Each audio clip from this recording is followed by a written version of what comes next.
ವೇಗವಾಗಿ ಅಭಿವೃದ್ಧಿ ಹೊಂದುತ್ತಿರುವ ಶಿವಮೊಗ್ಗ ನಗರದಲ್ಲಿ ಅಷ್ಟೇ ಶರವೇಗದಲ್ಲಿ ನಗರದ ಸುತ್ತಮುತ್ತಲಿನ ಪ್ರದೇಶಗಳಲ್ಲಿನ ಕೆರೆ ಕಟ್ಟೆಗಳು ಕೂಡ ಕಣ್ಮರೆಯಾಗುತ್ತಿವೆ. ಇಂದಿಗೂ ಕೂಡ ಅದೆಷ್ಟೋ ಕೆರೆಗಳು ಅಸಮರ್ಪಕ ನಿರ್ವಹಣೆ, ಒತ್ತುವರಿ ಮತ್ತಿತರ ಕಾರಣಗಳಿಂದ ವಿನಾಶದಂಚಿಗೆ ತಲುಪುತ್ತಿವೆ. ಇದೇ ರೀತಿಯಾಗಿ ಶಿವಮೊಗ್ಗ ನಗರದ ಹೊರವಲಯ ಗೆಜ್ಜೇನಹಳ್ಳಿ ಗ್ರಾಮದಲ್ಲಿಯೂ ಜೀವ ಸಂಕುಲಕ್ಕೆ ಆಸರೆಯಾಗಿದ್ದ ಕೆರೆಯೊಂದು ಕಣ್ಮರೆಯಾಗುವ ಸ್ಥಿತಿಗೆ ತಲುಪಿತ್ತು. ಕೆರೆಯಲ್ಲಿ ಕಸ ಕಡ್ಡಿ ಹೂಳು ತುಂಬಿಕೊಂಡು ಜಲ ಸಂಗ್ರಹಣೆಯ ಸಾಮರ್ಥ್ಯ ಸಂಪೂರ್ಣ ಕಡಿಮೆಯಾಗಿತ್ತು. ಸಮತಟ್ಟು ಪ್ರದೇಶವಾಗಿ ಪರಿವರ್ತಿತವಾಗಿತ್ತು. ಹಾಗೆಯೇ ಕೆರೆಯ ಜಾಗ ಒತ್ತುವರಿಯಾಗಿತ್ತು. ಈ ಎಲ್ಲ ಕಾರಣಗಳಿಂದ ಭಾರೀ ಮಳೆಯಾದ ವೇಳೆ ಕೆರೆಯ ನೀರೆಲ್ಲ ತಗ್ಗು ಪ್ರದೇಶಗಳಿಗೆ ನುಗ್ಗುತ್ತಿತ್ತು. ಈ ನಡುವೆ ಧರ್ಮಸ್ಥಳ ಗ್ರಾಮಾಭಿವೃದ್ಧಿ ಸಂಘವು ಸ್ಥಳೀಯ ಗ್ರಾಮಸ್ಥರ ಸಹಕಾರದೊಂದಿಗೆ ಕೆರೆಯ ಜೀರ್ಣೋದ್ಧಾರಕ್ಕೆ ಕ್ರಮ ಕೈಗೊಂಡಿದೆ. ಕೆರೆ ಜಾಗ ಒತ್ತುವರಿ ತೆರವುಗೊಳಿಸಲಾಗಿದೆ. ಕಳೆದ ಹಲವು ದಿನಗಳಿಂದ ಕೆರೆಯಲ್ಲಿ ತುಂಬಿಕೊಂಡಿದ್ದ ಕಸ ಕಡ್ಡಿ ಹೂಳು ತೆಗೆಯುವ ಕಾರ್ಯ ಸಮರೋಪಾದಿಯಲ್ಲಿ ನಡೆಯುತ್ತಿದ್ದು, ಬಹುತೇಕ ಕಾಮಗಾರಿ ಪೂರ್ಣ ಹಂತಕ್ಕೆ ಬಂದಿದೆ. ಕಣ್ಮರೆಯಾಗುವ ಹಂತದಲ್ಲಿದ್ದ ಕೆರೆಯೊಂದು ಸ್ಥಳೀಯ ಗ್ರಾಮಸ್ಥರ ಇಚ್ಛಾಶಕ್ತಿ ಹಾಗೂ ಧರ್ಮಸ್ಥಳ ಗ್ರಾಮಾಭಿವೃದ್ಧಿ ಸಂಘದ ಕಾಳಜಿ ಕಾರಣದಿಂದ ಮತ್ತೆ ಮರುಜೀವ ಪಡೆದುಕೊಳ್ಳುವಂತಾಗಿರುವುದು ನಿಜಕ್ಕೂ ಸ್ವಾಗತಾರ್ಹ ಸಂಗತಿಯಾಗಿದೆ.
ನಮ್ಮ ಹೆಸರು ದುಡ್ಡನಾಯಕ ಅಂತ.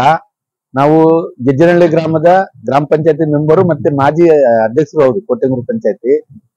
ಇದು ನಾವು ನೋಡ್ತಾ ಇರುವಂತ ಜಾಗ ಬೈರಿಂಕೊಪ್ಪ ಗ್ರಾಮದ ಸರ್ವೆ ನಂಬರ್ 53ರ ಕೆರೆ.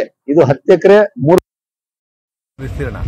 ಇದು ಪೂರ್ತಿ ಒಂಥರ ಈ ಕಡೆ ಒಂದು 4 ರಿಂದ 5 ಎಕರೆ ಒತ್ತುವರಿ ಮಾಡಿದ್ರು. ಆ ಕಡೆ ಕ್ರಸರ್ನವರು ಡಸ್ಟ್ಗಳನ್ನ ತುಂಬಿ ಅವರೊಂದು 2 ಎಕರೆಯಷ್ಟು ಡಸ್ಟ್ನ ಪೂರ್ತಿ ತುಂಬಿದ್ರು. ವೇಸ್ಟೇಜ್ನ ತೊಗೊಂಬಂದು ತುಂಬಿ ಕೆರೆಯಲ್ಲಿ ನೀರು ನಿಲ್ಬಾರ್ದಂಗೆ ಗಿಡದಿಂದ ಬರೋ ನೀರು ಸಂಪೂರ್ಣವಾಗಿ ಒಂದು 2 ಅಡಿ ನೀರು ನಿಲ್ಲೋದು, ಬಾಕಿ ಪೂರ್ತಿ ಹರ್ಕೊಂಡು ಹೊಳೆ ಸೇರುವಂತ ಪರಿಸ್ಥಿತಿ ಇತ್ತು. ಇದು ಬಹಳಷ್ಟು ಅಲ್ಲಿ ಪ್ರೆಸ್ ಕಾಲೋನಿ ಅಲ್ಲಿ ನೀರು ನುಗ್ಗೋದ್ರಿಂದ ಪ್ರೆಸ್ ಕಾಲೋನಿ ಮನೆಗಳೆಲ್ಲ ಮುಳುಗಡೆ ಆಗುವಂತಹ ಸಂದರ್ಭಗಳು ಬಂದು ಸುಮಾರು ಸತಿ ಬಂದು ಗಲಾಟೆನೂ ಸಹ ಮಾಡಿದ್ದಾರೆ. ಆದ್ರೆ ಈ ಕೆರೆ ಬಗ್ಗೆ ಯಾರು ತಲೆ ಕೆಡಿಸ್ಕೊಳ್ತಾ ಇರಲಿಲ್ಲ. ಅದನ್ನ ಒತ್ತುವರಿ ಬಿಡಿಸೋದಾಗ್ಲಿ ಮಾಡೋದಾಗ್ಲಿ ಯಾರು ಮಾಡ್ತಾ ಇರಲಿಲ್ಲ. ನಾವು ಇದನ್ನ ಮನದಂಡು ಸರ್ಕಾರಕ್ಕೂ ಬಹಳಷ್ಟು ಕೇಳಿದ್ವಿ, ಇದಕ್ಕೆ ಅಮೌಂಟ್ ಕೊಡಿ ಮಾಡೋಣ ಅಂತ. ದುಡ್ಡಿಲ್ಲ ಅನ್ನೋರು ಕೊಟ್ರೆ ಒಂದು NREGL ಮಾಡ್ರಿ ಅನ್ನೋರು NREGL 1 ಅಡಿ 1.5 ಅಡಿ ತೆಗೆಯುವಷ್ಟರಲ್ಲಿ ಸುಮಾರು ದುಡ್ಡು ವಿನಿಯೋಗ ಆಗೋದು, ಅದು ಜನಗಳಿಗೆ ಅಕೌಂಟಿಗೆ ಹೋಗ್ತಾ ಇತ್ತು. ಹೆಚ್ಚು ಕಡಿಮೆ NREGL ಇದಕ್ಕೆ 26-27 ಲಕ್ಷ ಖರ್ಚು ಮಾಡಿದ್ವಿ ನಾವು. ಆದ್ರೂ ಆದ್ರೆ ಇದನ್ನ ಮನದಂಡು ನಾವು ಏನ್ ಮಾಡಿದ್ವಿ, ಧರ್ಮಸ್ಥಳ ಸಂಸ್ಥೆಯವರಿಗೆ ಒಂದು ಅರ್ಜಿ ಕೊಟ್ವಿ. ಈ ರೀತಿ ನಮ್ಮಲ್ಲಿ ಒಂದು ಕೆರೆ ಇದೆ ಸರ್, ಅದನ್ನ ಅಭಿವೃದ್ಧಿ ಪಡಿಸಿದ್ರೆ ನಿಜವಾಗ್ಲೂ ಭಾರಿ ಮಟ್ಟದ ನೀರನ್ನ ಸಂಗ್ರಹಣೆ ಮಾಡಬಹುದು. ಇದರಿಂದ ನಮ್ಮೂರಲ್ಲಿ ಒಂದು 500ರಿಂದ 1000 ದನಗಳಿಗೆ ಕುಡಿಯೋದಿಕ್ಕೆ ಬೇಸಿಗೆಯಲ್ಲಿ ನೀರು ಇರೋದ್ರಿಂದ ಅದಕ್ಕೆ ಅನುಕೂಲ ಆಗತ್ತೆ. ಮತ್ತೆ ನಾವು ಕೂಡ ರೈತರೇ, ನಾವು ಹಾಲು ಉತ್ಪಾದನೆ ಮಾಡಿ ಮಾರಾಟ ಮಾಡುವಂಥದ್ದು. ನಮ್ಮ ದನಗಳಿಗೆ ನೀರೇ ಇಲ್ಲ. ಈಗ ಎಲ್ಲೋ ಬೋರಲ್ಲಿ ಸ್ವಲ್ಪ ತಗೋಬೇಕು, ಆ ಬೋರಲ್ಲೂ ನೀರು ಬರ್ತಾ ಇಲ್ಲ ಈಗ, ಅಂತ ಪರಿಸ್ಥಿತಿ. ಈ ಕೆರೆಗಳಲ್ಲಿ ನೀರಿದ್ರೆ ನಮ್ಮ ಬೋರ್ಗಳೆಲ್ಲ ಫೇಲ್ ಆಗ್ತಾ ಇರಲಿಲ್ಲ. ಈಗ ನೋಡ್ರಿ, ಓಪನ್ ವೇರ್ಗಳು ಎಲ್ಲದೂ ಫೇಲ್ ಆಗಿದಾವೆ. ನೀವು ಬೇಕಾದ್ರೆ ಬಂದ್ರೆ ಅಲ್ಲಿ ತೋರಿಸ್ತೀನಿ. ಎಲ್ಲ ಓಪನ್ ಏರ್ ಬಾವಿಗಳಿದ್ವು, ಎಲ್ಲ ಫೇಲೂರು, ಬೋರ್ವೆಲ್ ಇದ್ವು, ಎಲ್ಲ ಫೇಲೂರ್ ಆಗಿದ್ದಾವೆ. ಅದಕ್ಕೆ ಕಾರಣ ನೀರು ಇಲ್ಲಿ ನಿಲ್ತಾ ಇರಲಿಲ್ಲ, ಕೆರೆಗಳಲ್ಲಿ ನೀರು ನಿಲ್ದಿರೋದೇ ಕಾರಣ. ಇದಕ್ಕೆ ಇಂಥ ಮೂಲ ಕಾರಣನ ಇಟ್ಕೊಂಡು ನಾವು ಏನು ಧರ್ಮಸ್ಥಳ ಗ್ರಾಮೀಣಾಭಿವೃದ್ಧಿ ಯೋಜನೆಯವರಿಗೆ ಒಂದು ಮನವಿ ಪತ್ರನ ಕೊಟ್ವಿ. ಆಮೇಲೆ ಕೊನೆ ಗ್ರಾಮ ಪಂಚಾಯತಿಯವರು ಮತ್ತೆ ನಮ್ಮ ಮನವಿ ಎರಡೂ ಸೇರಿ ಅವರಿಗೆ ಧರ್ಮಸ್ಥಳ ಸಂಘದವರಿಗೆ ಹೋದಾಗ ಅವ್ರು ಅಲ್ಲಿಂದ ನಿಮ್ಮ ಕೆರೆನ ನಾವು ಮಾಡಿ ಅಭಿವೃದ್ಧಿ ಒಂದು ಇದನ್ನ ಕೊಟ್ಟರು. ಕಮಿಟಿನ ರಚನೆ ಮಾಡಿದ್ರು. ಕಮಿಟಿನ ರಚನೆ ಮಾಡಿ ಈರಾ ನಾಯಕರಿಗೆ ಅಧ್ಯಕ್ಷರು ಮಾಡಿದ್ರು, ನಾಗರಾಜ್ ನಾಯಕರಂತ ಸೆಕ್ರೆಟರಿ ಮಾಡಿದ್ರು. ಆಮೇಲೆ ಸದಸ್ಯರುಗಳನ್ನ ಮಾಡಿಕೊಂಡು ಸ್ವಇಚ್ಛೆಯಿಂದ ಯಾರು ಇದರಲ್ಲಿ ಯಾವುದೇ ಹಣದ ಆಮಿಷಗಳನ್ನ ಒಡ್ಡಂಗಿಲ್ಲ. ಮಣ್ಣು ಏನು ತೆಗಿತಾರೋ ಆ ಮಣ್ಣು JCB ಇಂದ ತುಂಬಿಕೊಡೋದು ಧರ್ಮಸ್ಥಳದವ್ರ ಜವಾಬ್ದಾರಿ. ಆ ಮಣ್ಣನ್ನ ರೈತರೇ ತಗೋಬೇಕು. ಫಲವತ್ತಾದ ಮಣ್ಣದು ಭೂಮಿಗಳಿಗೆ ಕೊಟ್ಟರೆ ಏನು ಬರಡಾಗಿದೆಯಾ ಭೂಮಿ, ಅದ್ರಲ್ಲಿ ಫಲವತ್ತಾದ ಮಣ್ಣು ಬೀಳೋದ್ರಿಂದ ಒಳ್ಳೆ ಫಸಲನ್ನ ತಗೋಬಹುದು ಅನ್ನೋ ಭಾವನೆನ ಇಟ್ಕೊಂಡು ಎಲ್ಲ ರೈತರಿಗೂ ಲಾರಿ ಅಥವಾ ಟ್ಯಾಕ್ಟ್ರಿ ತಗೊಂಡ್ಬಂದು ನೀವು ನಿಲ್ಸಿದ್ರೆ ನೀವು ತುಂಬಿಕೊಡ್ತೀವಿ ಅಂತೇಳಿ ನಾವೇ ಸೀನಿಯಾರಿಟಿ ಪ್ರಕಾರ ಒಂದು ದಿನಕ್ಕೆ ಅವರು ಬಾಡಿಗೆ ತೊಗೊಂಬಂದ್ರೆ ಅವ್ರಿಗೆ ಲಾಸ್ ಆಗಂಗಿಲ್ಲ, ಈ ಕಡೆ ಕೆಲಸನೂ ನಿಲ್ಸಂಗಿಲ್ಲ. ಆ ರೀತಿಯಲ್ಲಿ ಮಾಡಿ ನಾವು ಅವ್ರನ್ನ ಹಂತ ಹಂತವಾಗಿ ಟೋಕನ್ ಸಿಸ್ಟಮ್ ಅಲ್ಲಿ ಎಲ್ಲರನ್ನು ಉಚಿತವಾಗಿ ಮಣ್ಣನ್ನು ಕೊಟ್ಟಿದ್ದೀವಿ. ಎಲ್ಲರೂ ರೈತರು ಅವ್ರ ಜಮೀನಿಗೆ ಹೊಡ್ಕೊಂಡಿದ್ದಾರೆ. ಹಾಗಾಗಿ ಇದರಿಂದ ಮುಂದಿನ ದಿನಗಳಲ್ಲಿ ಒಳ್ಳೆ ಬೆಳೆನ ಅವರು ನಿರೀಕ್ಷೆ ಮಾಡ್ಬೋದು. ಮತ್ತೆ ಈಗ ನೀರು ನಿಲ್ಲೋದ್ರಿಂದ ಸಂಪೂರ್ಣ ಹೆಚ್ಚು ಕಡಿಮೆ ಸುತ್ತಮುತ್ತ ಒಂದು 100 ಬೋರ್ ಇದಾವೆ, ಫೇಲ್ಯೂರ್ ಆಗಿದಾವು. ಆ 100 ಬೋರ್ಗಳು ರೀಚ್ ಆಗ್ಬೋದು. ನೀರು ನಿಲ್ಲೋದ್ರಿಂದ ಜಲಮಾರ್ಗ ಜಾಸ್ತಿ ಆಗಿ ಆ ಬೋರ್ಗಳು ರೀಚ್ ಆಗ್ಬೋದು, ಓಪನ್ ವೇರ್ಗಳು ರೀಚ್ ಆಗ್ಬೋದು. ಹಾಗಾಗಿ ನೀರು ನಿಲ್ಲೋದ್ರಿಂದ ಬಹಳಷ್ಟು ಅನುಕೂಲ ಆಗಿದೆ ನಮಗೆ. ಮತ್ತೆ ಧರ್ಮಸ್ಥಳ ಮೂಲಕ ಏನ್ ಪೂಜ್ಯರಿದ್ದಾರೆ ವೀರೇಂದ್ರ ಹೆಗ್ಡೆ ಮತ್ತೆ ಹೇಮಾವತಿ ಅಮ್ಮನವರು ಈ ಒಂದು ಇಂಥ ಕೆರೆಗಳನ್ನ ಅಭಿವೃದ್ಧಿ ಪಡಿಸೋದು ಅಂದ್ರೆ ಎಲ್ಲರೂ ದೇವಸ್ಥಾನ ಕಟ್ಟಕ್ಕೆ ದುಡ್ಡು ಕೊಡ್ತಾರೆ, ಆದ್ರೆ ಕೆರೆಗೆ ನಿರ್ಮಾಣ ಮಾಡೋದಕ್ಕೆ ಯಾರು ಕೊಡಲ್ಲ. ಪೂರ್ವಜರು ಹೆಂಗೋ ಕೆರೆ ಅಂತೇಳಿ ಒಂದು ಏರಿ ಹಾಕಿ ಹೋಗಿದ್ದಾರೆ ಅಂತ ಇದನ್ನ ಮುಚ್ಚಿ ಸಂಪೂರ್ಣವಾಗಿ ನಾಶ ಆಗೋ ಮೂಮೆಂಟ್ ಅಲ್ಲಿ ಕೆರೆಗಳನ್ನ ಅವರು ಅಭಿವೃದ್ಧಿ ಪಡಿಸ್ತಾ ಇರೋದ್ರಿಂದ ಅವರಿಗೆ ಪೂರ್ವಜರ ಮತ್ತೆ ನಾವು ಇಡೀ ನಮ್ಮ ಗ್ರಾಮಸ್ಥರೆಲ್ಲ ಸೇರಿ ಅವರಿಗೆ ಅನಂತ ಧನ್ಯವಾದಗಳನ್ನ ಸಲ್ಲಿಸ್ತೀವಿ ಪೂಜ್ಯರಿಗೆ. ಯಾಕಂದ್ರೆ ಇಂಥ ಒಂದು ಪುಣ್ಯದ ಕೆಲಸ ಮಾಡ್ತಾರೆ ಅವರು. ನೋಡ್ರಿ, ಇವತ್ತು ಅವರಿಗೆ ಯಾವುದೇ ರೀತಿಯಿಂದ ಅವರ ಧರ್ಮಸ್ಥಳ ಸಂಸ್ಥೆಗೆ ಅಲ್ಲಿ ಯಾರ್ದು ಅವ್ರ ಜಮೀನಿಲ್ಲ, ಅಕ್ಕಪಕ್ಕ ಅವ್ರದ್ದು ಯಾವುದೇ ಬೋರ್ ಇಲ್ಲ. ಇದು ರೈತರಿಗೆ ಅನುಕೂಲ ಆಗಬೇಕು ಅಂತೇಳಿ ಸುಮಾರು 15ರಿಂದ 16 ಲಕ್ಷ ಇದಕ್ಕೆ ಹಾಕಿ ಇದನ್ನ ಅಭಿವೃದ್ಧಿ ಪಡಿಸ್ಯಾರೆ.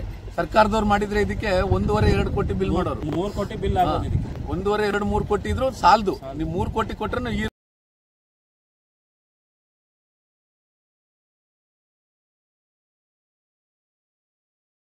ನಾನು ಶಿವಮೊಗ್ಗ ಪರಿಸರ ಪ್ರೇಮಿಗಳ ಒಕ್ಕೂಟದ ಅಧ್ಯಕ್ಷ ಪರಿಸರ ರಮೇಶ್ ಅಂತ. ನಾನು ಈ ಹಿಂದೆ ಈ ಕೆರೆಯನ್ನು ನೋಡೋಕ್ಕೆ ಅಂತ ಇವತ್ತು ಈ ರೀತಿ ಒಂದು ಗಜ್ಜನಹಳ್ಳಿ ಗ್ರಾಮ ಪಂಚಾಯಿತಿ ಅಧ್ಯಕ್ಷರು ಧರ್ಮಸ್ಥಳ ಗ್ರಾಮೀಣಾಭಿವೃದ್ಧಿ ಸಹಯೋಗದೊಂದಿಗೆ ಒಂದು ಕೆರೆ ಅಭಿವೃದ್ಧಿ ಆಗ್ತಾ ಇದೆ ಅಂತ ಹೇಳಿದ್ರು. ಅದ್ರ ವೀಕ್ಷಣೆಗೆ ಅಂತ ಬಂದಿದ್ದೀನಿ ನಾನು ಇವತ್ತು. ನಾವು ಕಳೆದ 23 ವರ್ಷಗಳಿಂದ ನವಲೆ ಕೆರೆ ಆಗಿರ್ಬೋದು, ಸಿಟಿ ಕ್ಲಬ್ಬಿನ ಕೆರೆ ಆಗಿರ್ಬೋದು ಇದೆ. ಈ ಕೆರೆಗಳ ಹೋರಾಟದಲ್ಲೇ ಗಿಡ ಮರಗಳನ್ನು ಉಳಿಸ್ಕೊಂಡು ಪರಿಸರ ಸಂರಕ್ಷಣೆಯಲ್ಲಿ ಕೆಲಸ ಮಾಡ್ತಾ ಬಂದಿದ್ದವರು ನಾವು. ಹಲವಾರು ಬಾರಿ ನವಲೆ ಕೆರೆ ಬಗ್ಗೆ ಕಳೆದ 20 ವರ್ಷದಿಂದ ಹೋರಾಟ ಮಾಡ್ಕೊಂಡು ಬಂದಿದ್ದೀವಿ. ಆದರೆ ಇಲ್ಲಿ ತನಕ ಜಿಲ್ಲಾಧಿಕಾರಿಗಳು, ರಾಜಕಾರಣಿಗಳು, ಭೂಗಳ್ಳರ ನಿರ್ಲಕ್ಷ್ಯದಿಂದ ಇದು ಆ ಕೆರೆ ಅಭಿವೃದ್ಧಿ ಆಗಲೇ ಇಲ್ಲ. ಅಕ್ರಮವಾಗಿ ನವಲೆ ಕೆರೆಯಲ್ಲಿ ಈ ಕ್ರಿಕೆಟ್ ಕ್ರೀಡಾಂಗಣನ ನಿರ್ಮಿಸಿದ್ದಾರೆ. ಆ ಕ್ರಿಕೆಟ್ ಕ್ರೀಡಾಂಗಣ ಏನು ಅಂತ ಹೇಳಿದ್ರೆ ಅಕ್ರಮವಾಗಿ ಕಟ್ಟಿರೋದು. ಅದು ಅಲಾಟ್ ಆಗಿರೋದೇ ಒಂದು ಕಡೆ, ಇವ್ರು ನಿರ್ಮಾಣ ಮಾಡಿರೋದೇ ಒಂದು ಕಡೆ. ರಾಜಕೀಯ ಪ್ರೇರಿತವಾಗಿ ಅಲ್ಲಿ ಕಟ್ಟಿದ್ರು. ಅದರೊಳಗೆ 31 ಗುಂಟೆ ಅಲ್ಲಿ 5 ಎಕರೆ 6 ಗುಂಟೆಯನ್ನು ಉಳಿಸಿದ್ದಾರೆ. ಆ ಕೆರೆ ಅಭಿವೃದ್ಧಿ ಮಾಡೋದಕ್ಕೆ 20 ವರ್ಷದಿಂದ ನಾವು ಹೋರಾಟ ಮಾಡ್ತಾ ಇದ್ದೀವಿ. ಆದರೆ ಇಲ್ಲಿ ತನಕ ಅದಕ್ಕೆ ಯಾವುದೇ ಒಂದು ಇದು ಸಿಗಲಿಲ್ಲ, ಅಂತ್ಯ ಸಿಗಲಿಲ್ಲ. ಆಗಿರೋದ್ರಿಂದ ಈ ಕೆರೆಯನ್ನು ಧರ್ಮಸ್ಥಳ ಗ್ರಾಮೀಣಾಭಿವೃದ್ಧಿ ಸಂಸ್ಥೆ, ಆಮೇಲೆ ಸ್ಥಳೀಯರು, ಗ್ರಾಮ ಪಂಚಾಯತಿ ಸದಸ್ಯರು, ಗಜ್ಜನಹಳ್ಳಿ ಗ್ರಾಮ ಪಂಚಾಯತಿ ಸದಸ್ಯರು ಇವರೆಲ್ಲ ಸೇರ್ಕೊಂಡು ಮಾಡ್ತಾ ಇರೋದು ನಿಜವಾಗ್ಲೂ ಅಭಿನಂದನಾರ್ಹ. ಇವರನ್ನು ನಿಜವಾಗ್ಲೂ ಶ್ಲಾಘನೀಯ. ಇವ್ರ ಕೆಲಸಕ್ಕೆ ನಿಜವಾಗ್ಲೂ ಇಂಥ ದೊಡ್ಡ ಕೆರೆಯನ್ನು ಕ್ರಷರ್ನವರು ಒತ್ತುವರಿ ಆಗಿರ್ಬೋದು, ಭೂಗಳರ ಮಾಫಿಯಾ ಆಗಿರ್ಬೋದು, ಇದು ಸರ್ಕಾರ ಇದಕ್ಕೆ ಒಂದು ಮಂಜೂರಾತಿನೂ ಕೂಡ ಮಟ್ಟದಲ್ಲಿತ್ತು. ಏನು ಅಂತ ಹೇಳಿದ್ರೆ ಆಶ್ರಯ ಯೋಜನೆ ಸೈಟ್ ಮಾಡಿಬಿಟ್ಟು ಇದು ನಿರ್ಜೀವ ಕೆರೆ ಅಂತ ಹೇಳ್ಬಿಟ್ಟು ಘೋಷಣೆ ಮಾಡಿಬಿಟ್ಟು ಇದನ್ನು ಮುಚ್ಚಿ ಆಶ್ರಯ ಯೋಜನೆಯನ್ನು ನಿರ್ಮಿಸಬೇಕು ಅಂತ ಹೇಳ್ಬಿಟ್ಟು ಇದು ಮಾಡಿದರು. ಆಗ ಇರಬೇಕಿದ್ರೆ ಇದೆಲ್ಲ ಮೆಟ್ಟಿ ನಿಂತು ಗ್ರಾಮ ಪಂಚಾಯಿತಿ ಸದಸ್ಯರು ಧರ್ಮಸ್ಥಳ ಗ್ರಾಮೀಣಾಭಿವೃದ್ಧಿಗೆ ಪತ್ರ ಮುಖೇನ ಸಂಪರ್ಕಿಸಿ ಅವರ ಸಹಾಯ ತಗೊಂಡು ಇಂಥ ದೊಡ್ಡ ಅಭಿವೃದ್ಧಿ ಕಾರ್ಯ ಮಾಡ್ತಾ ಇರೋದು ನಿಜವಾಗ್ಲೂ ಶ್ಲಾಘನೀಯ. ಇವರಿಗೆ ನಾವು ಅಣ್ಣಾ ಹಜಾರೆ ಹೋರಾಟ ಸಮಿತಿ, ನಾಗರಿಕ ಹಿತರಕ್ಷಣಾ ವೇದಿಕೆ, ಶಿವಮೊಗ್ಗ ನಗರ ಪರಿಸರ ಪ್ರೇಮಿಗಳ ಒಕ್ಕೂಟ, ಶ್ರೀನಾರಾಯಣ ಗುರು ಸೇವಾ ಸಮಿತಿ, ಇದು ಎಲ್ಲ ಸಂಸ್ಥೆಗಳಿಂದ ಎಷ್ಟು ಹೋರಾಟ ಮಾಡೋರು ಇಲ್ಲಿ ತನಕ ಫಲಕಾರಿ ಆಗಲಿಲ್ಲ. ಇದೆಲ್ಲ ಕೆರೆಗಳ ಸಂರಕ್ಷಣೆ ಪ್ರಾಧಿಕಾರದ ಅಧ್ಯಕ್ಷರೇ ಜಿಲ್ಲಾಧಿಕಾರಿಗಳು.